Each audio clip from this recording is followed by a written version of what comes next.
Les saludo con gusto, nos arrancamos esta tarde en la mesa de debate, como siempre, gracias a nombre del equipo que hace posible este espacio. Le doy la bienvenida y vámonos a nuestro tema el día de hoy. Seguimos con los saldos tras la elección judicial del pasado domingo. Seguimos ya analizando los números, analizando los perfiles, ya se va definiendo pues los claros ganadores de esta elección, pero aún con los ganadores sigue el análisis sobre los resultados, qué representan los resultados, estos altos índices de abstencionismo, por supuesto la participación, los votos nulos, y es que al final de cuentas el Poder Judicial vive una transformación. Es uno de los tres poderes de la Unión que garantiza que las leyes y que las autoridades respeten los artículos de la Constitución Política Mexicana. Además, protege los derechos y resuelve los conflictos entre ciudadanos, entre autoridades y, por supuesto, este es una de sus tareas primordiales. Con esta reforma al Poder Judicial se eligieron alrededor de 881 juzgadores. La pregunta que nos hacemos, porque en el discurso oficial es que esta nueva medida para elegir a los juzgadores pretendía mejorar la justicia, la impartición de justicia, que estuviera pues limpia, digamos, de corrupción. ¿Mejorará la impartición de justicia? Pues es una pregunta que vamos a tratar de responder. Lo cierto es que el Consejo de la Judicatura ya desapareció. El órgano que durante más de 25 años nombró, evaluó y sancionó a jueces, ahora pues pasa a la historia, ahora se crea Tribunal de Disciplina Judicial. Otro dato importante, el 64% de los mexicanos no confía en los jueces. México ocupa el lugar 118 en 142 de 142 en Estado de Derecho. Pues con esto arrancamos a debate. A debate. Bien, vámonos justamente a nuestra mesa. Saludo con gusto a Gabriela Díaz Salinas, abogada. Nos acompaña con el gusto de saludarte, Gabriela, y Andrés Alcántara Silva, abogado también. A ambos les pido una opinión de un minuto 30. Ahí va a aparecer el reloj para hacer más dinámica esta mesa. Pues sí, seguimos tratando de entender los resultados.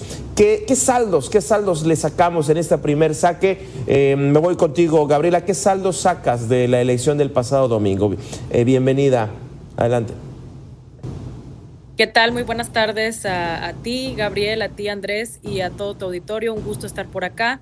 Mira, la verdad es que yo veo un saldo positivo. Eso no significa que se niegue que existen ahora nuevas áreas de oportunidad, existan cuestiones que sean perfectibles. La propia presidenta Claudia Sheinbaum lo comentó. Este fue un primer ejercicio democrático de un poder que había sido históricamente opaco, tradicionalmente oscuro. No sabíamos qué ocurría adentro del Poder Judicial. Había que estar muy metido dentro del mundo del derecho, y no solo eso, sino dentro del mundo judicial, para conocer más o menos quiénes eran los perfiles que dirigían a este poder, ¿no? Entonces, creo que fue un primer ejercicio bastante importante. Yo creo que se marca un hito histórico en el país, a pesar de la baja participación.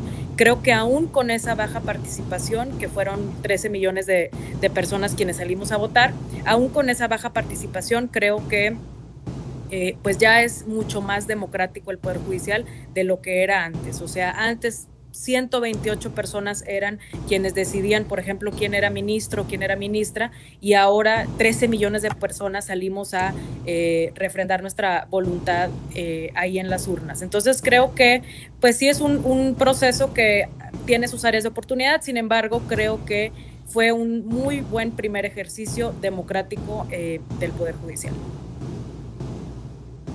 Muy bien. Andrés Alcántara, ¿qué lecciones, si es que se pueden sacar lecciones, podríamos sacar de esta jornada del pasado domingo? Gracias, Gabriel. Antes que nada, saludar a Gabriela y saludar a tu auditorio.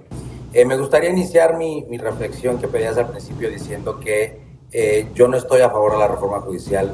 No lo estuve, pero aún así acudí a votar. Yo difiero con el argumento general de quienes impulsaban la reforma de que el Poder Judicial se debe de votar, porque los jueces, y sobre todo los jueces constitucionales, no están para representar al pueblo. Para eso está el Poder Legislativo y el Poder Ejecutivo. Los jueces están para impartir justicia. Su función no es caerle bien a las mayorías. Y lo que se someta a consideración en una votación electoral es caerle bien a una mayoría. Entonces, sí quiero partir de que yo no comparto que esta reforma fuera necesaria. Sin embargo, pues es una realidad en nuestro país. Y yo acudí a votar con sentimientos encontrados. Y para responder a tu pregunta de qué lecciones nos deja o qué resultados deja, pues claro que deja un gran abstencionismo. La verdad es que solo el 12 o 13% de la lista nominal haya acudido a votar no es menor. Solo en la consulta popular hubo una participación menor, ahí fue del 7%.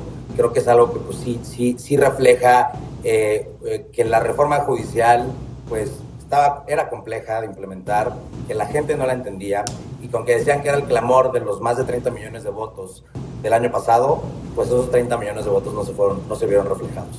Y dentro de los 13 millones de mexicanos que fuimos a votar, no todos necesariamente estábamos alineados a la reforma o a quienes la impulsaron, sino que hubo muchos que también votamos motivados porque pues creemos en las instituciones y es un poder, uno de los tres poderes que ahí está y que pues creo que tenemos que hacer lo que esté en nuestras manos para que salga de la mejor manera posible la reforma.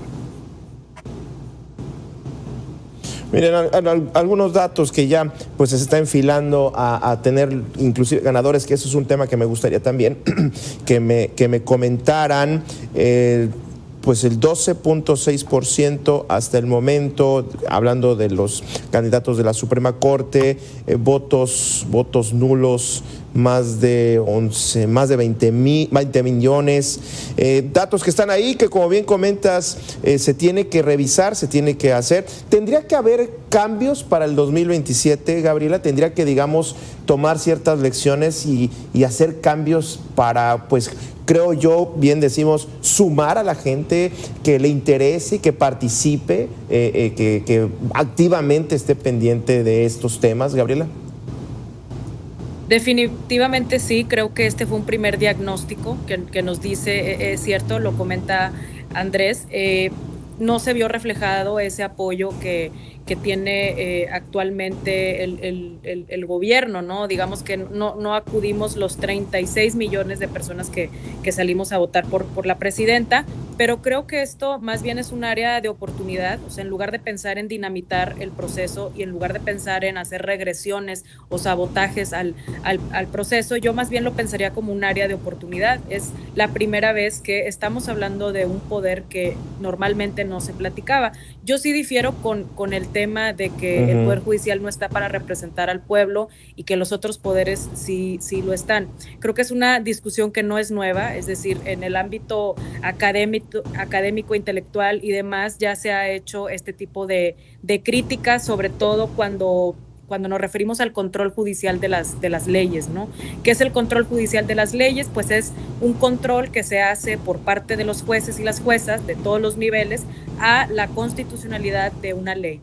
Entonces, en este sentido, no solamente es un invento, digamos, gubernamental de este momento. Ha habido autores, por ejemplo, Jeremy Waldron, en el libro del gobierno de los jueces, él decía, ¿por qué un juez en su fuero interno puede tener mayor alcance para definir los derechos de las personas que un representante popular? Entonces, creo que no es una discusión vieja, sino que nos posiciona como una discusión de avanzada a México frente al mundo, ¿no?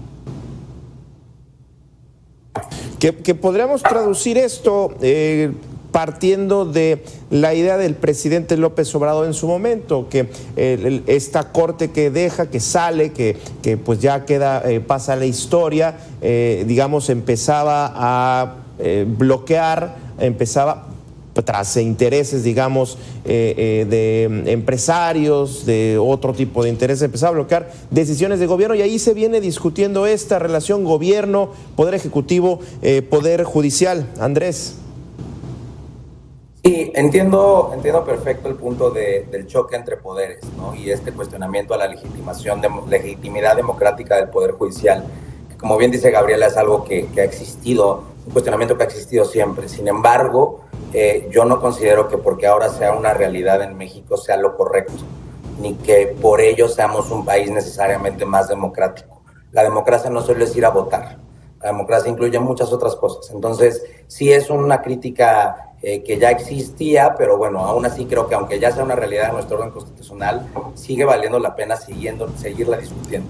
Respecto de lo que comentas, Gabriel, es verdad, sobre todo, bueno, para el diseño constitucional mexicano, pues la Corte y tribunales constitucionales, tribunales colegiados, jueces de distrito pueden analizar la constitucionalidad de una norma que viene de una legitimidad democrática mayor porque viene de un Congreso de la Unión.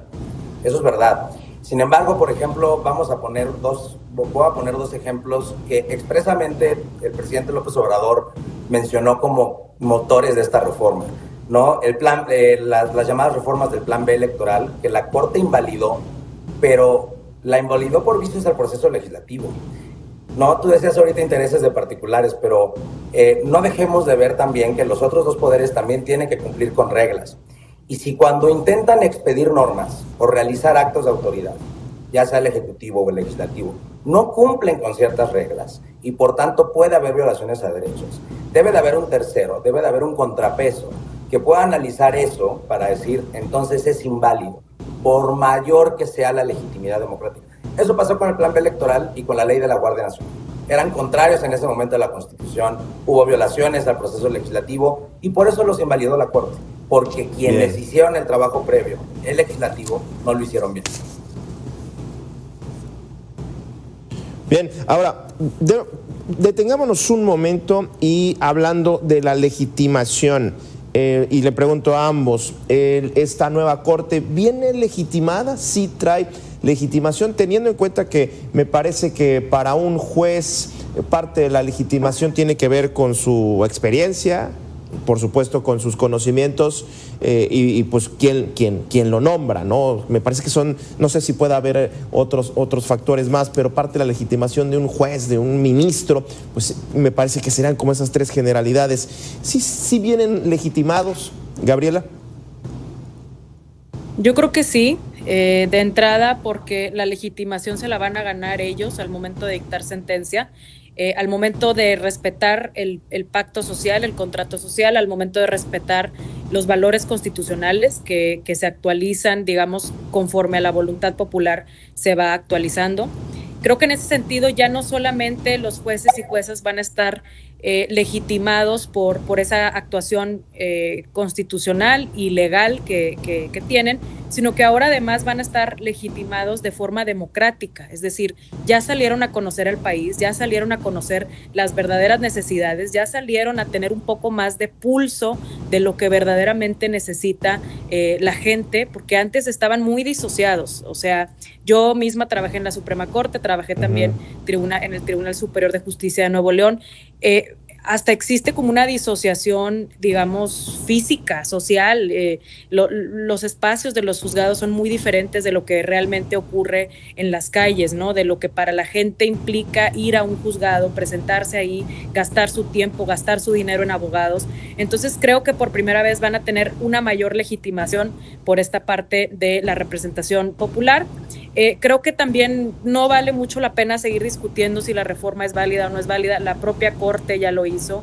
Por cuanto hace a este tema de la división, yo estoy muy de acuerdo, pero creo que también esa división de poderes de pronto se convirtió en una anulación de poderes. O sea, un poder no puede ir por encima de otro, que es lo que estaba haciendo anteriormente la Suprema Corte.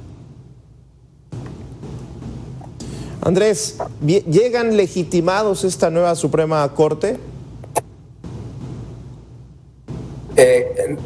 Antes de contestar tu pregunta, en efecto, coincido completamente en que ningún poder puede ir encima de otro. Me parece que los 6 años que vivimos el sexenio pasado, vimos la clara intención de que un poder estuviera por encima de los otros dos, y no estoy hablando del judicial. Es una pregunta que al menos para mí es compleja, por lo que yo adelantaba en un principio y por eso empezaba con esa reflexión, ¿no? Con ese comentario de mi parte, que yo no estoy a favor de la reforma. La legitimidad del juez, como bien dijo Gabriela, pues viene en primer lugar de sus resoluciones, ¿no? De que sus resoluciones sean acatadas, de que sean apegadas a derecho, etc. Ahora creo que es incuestionable, porque coincido, pues y lo dije también yo, la reforma es vigente, ¿no? O sea, es algo que ya está en nuestro orden constitucional. Creo que más bien tendremos que evaluar a partir de ahora si verdaderamente el voto popular legitima más a un juez o no. Lo mencionaba yo hace rato. El someter a los jueces al clamor popular, a la mayoría, no necesariamente es lo que va a hacerlos preservar derechos. En otras entrevistas en este espacio yo decía, por ejemplo, ¿qué pasa si en una sociedad conservadora la sociedad está en su mayoría en contra del aborto? Pues entonces un juez no va a ir a decir que va a defender el derecho de las mujeres a decidir, ¿no? Entonces creo que más que responder la pregunta ahorita, tendríamos que esperar a que, como bien dijo Gabriela, dijiste tú, Gabriel, es el primer ejercicio que se hace de este tipo. Sí. Tendremos que esperar a que los demás nos vayan enseñando si en realidad sí le aumentan la legitimidad del juez o ponen en riesgo la independencia judicial. Ya. Ahora, ya me tengo que enfilar al cierre de este intercambio, de este debate. Ya se están viendo los primeros nombres, digamos, los primeros 9 ya están siendo definidos preliminarmente, y uno de ellos ha llamado mucho la atención, es Hugo Aguilar Ortiz, abogado de origen mixteco, con experiencia en derechos humanos, y pues se está perfilando como el próximo presidente de la Suprema Corte de Justicia. ¿Les dice algo? ¿Hay alguna lectura, Gabriela, que hay que reflexionar? Adelante. La verdad, a mí me da muchísimo orgullo. Creo que es precisamente resultado de esa representatividad.